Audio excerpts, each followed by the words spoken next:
Estamos de volta com o WW, vamos falar agora sobre eleições na Argentina e a relação dela aqui com o Brasil, né? O candidato liberal da Argentina, Javier Milei, acusou nas redes sociais o presidente Lula de realizar ações diretas contra a candidatura dele.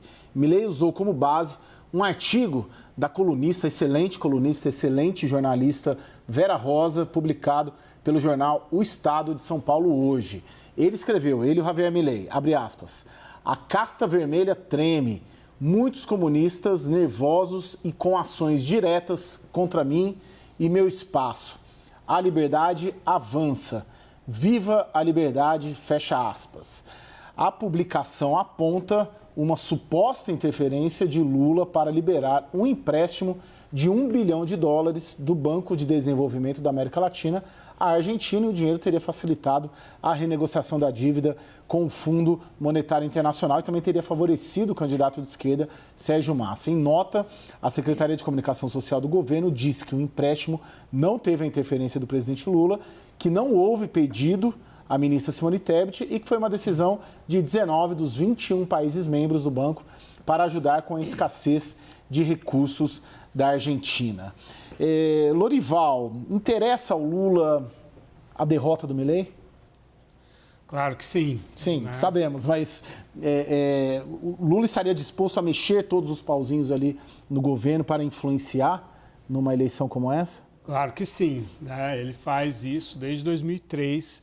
Ele usa a política externa, a diplomacia presidencial para favorecer os presidentes, os governos dos quais ele gosta. Ele pediu voto para Hugo Chávez em 2005 na inauguração de uma ponte sobre o rio Orinoco, construída pela Odebrecht. Ele facilitou o aumento do preço do gás boliviano para favorecer Evo Morales. Ele fez vista grossa para a invasão e tomada das instalações da Petrobras no Equador para favorecer o Rafael Correa, and on.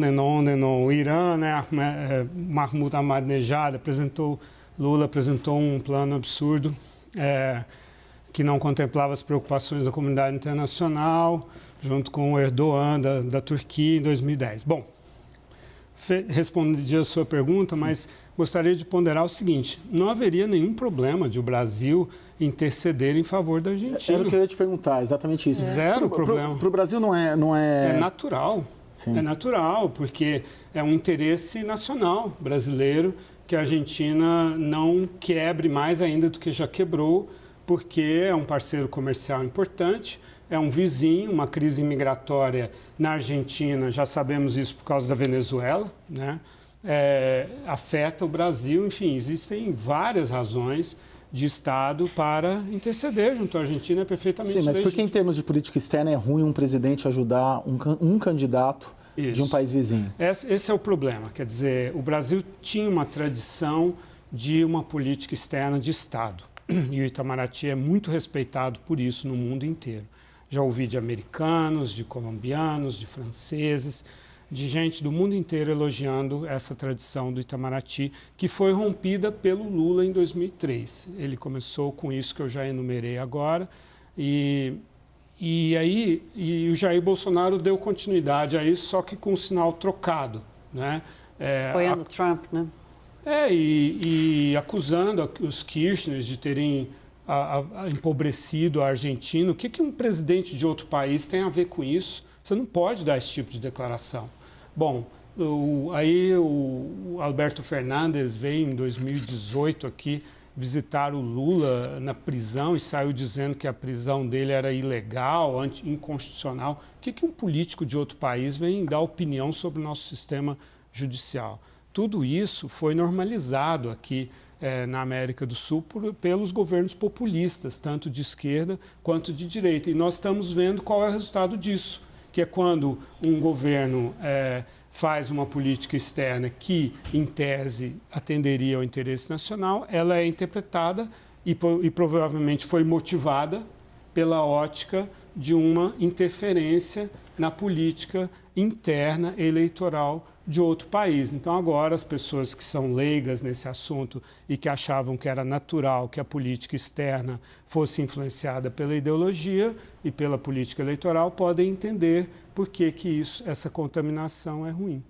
Agora, Daniel, você que acompanha muito a Argentina, morou lá na Argentina, foi correspondente, um empréstimo desse tem potencial de interferir na eleição argentina? Eu fico com a impressão que não. A gente viu aqui Jair Bolsonaro ano passado, pacote de 10 medidas, inclusive está no TSE isso, não conseguiu vencer. Teria potencial de mudar, ou tem potencial de mudar o rumo das coisas?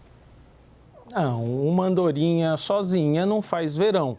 Só para complementar essa longa lista de ajudinhas que Lula deu nos seus primeiros governos a países vizinhos, teve também a revisão da tarifa de Itaipu, em pleno governo Fernando Lugo, que ajudou um bocadinho ali o Paraguai a fazer suas políticas internas, né, Lorival? Exato.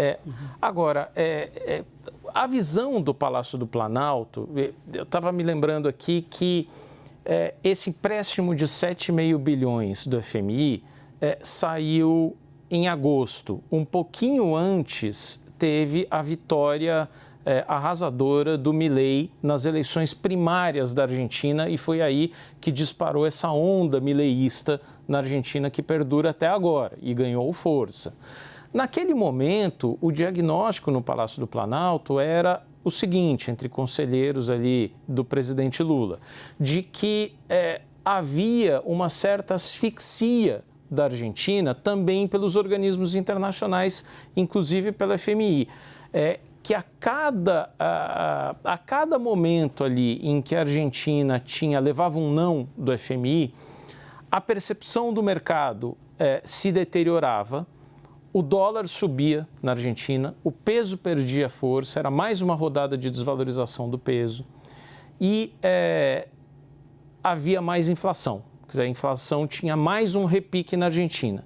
Quem se beneficiava com isso? O candidato antissistema, o candidato que mais denuncia a casta política e a instabilidade econômica que perdura entre governos peronistas e macristas, que é Javier Milei.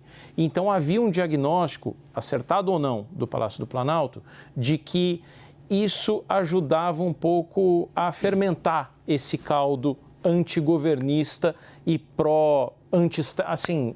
muito anti-establishment da Argentina, né?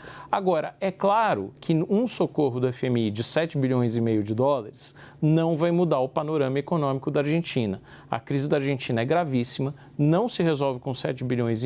A Argentina tem reservas líquidas internacionais negativas e uma inflação que está aumentando, está se acelerando, está em 120% ao ano.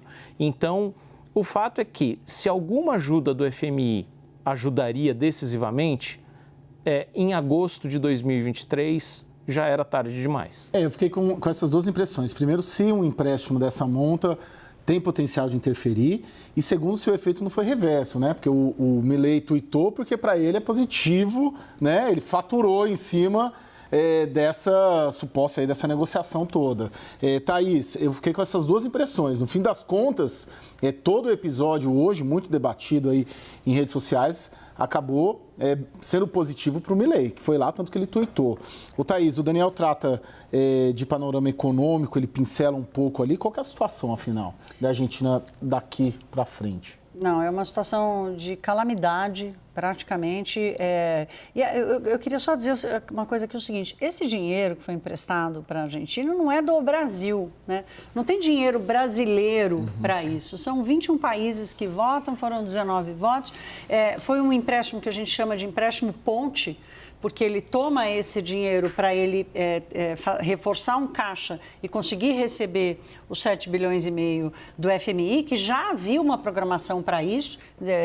Uma das condições era que a Argentina tivesse um caixa um pouco maior, então ela toma esse empréstimo do CAF por alguns dias e paga assim que ela recebe o FMI. Então, não tem dinheiro brasileiro, essa discussão da polarização, as pessoas vão ignorando os fatos. Então, se o Lula ligou ou não ligou e tal, isso não faz a menor diferença. Até porque, como o Daniel disse, esse empréstimo não vai salvar a Argentina. Aliás, não tem empréstimo que salve a Argentina, porque mesmo que alguém chegue lá com um saco de dinheiro, jogue lá 100 bilhões de dólares dentro da Argentina, não vai resolver, porque a Argentina precisa estancar a sangria que ela sofre na sua economia, nas suas contas públicas, no empobrecimento da população. É uma cachoeira de problemas que não consegue parar de cair. Hoje o dólar blue, que é lá um dos câmbios paralelos, que hoje é o mais usado, bateu quase 850 pesos.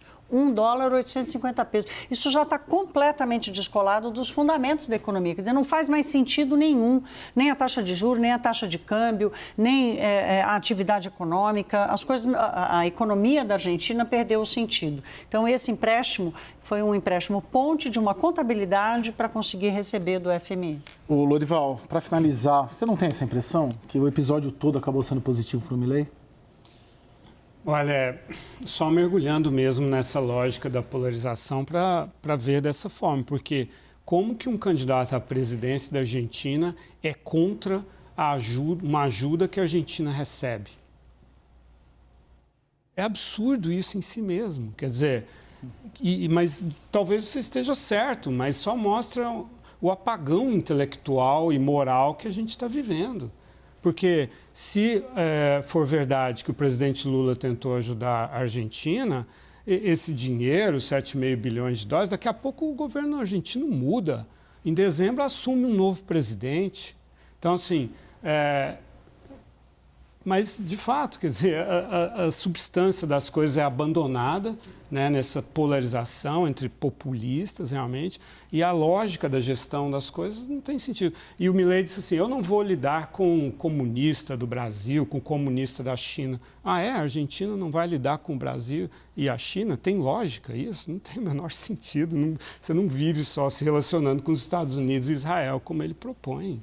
Lorival, muito obrigado. Uhum. Boa noite. Boa noite. Thaís Herédia, Daniel Rittner, boa noite, até amanhã. E o WW termina aqui, você fica agora com o grande debate. Boa noite.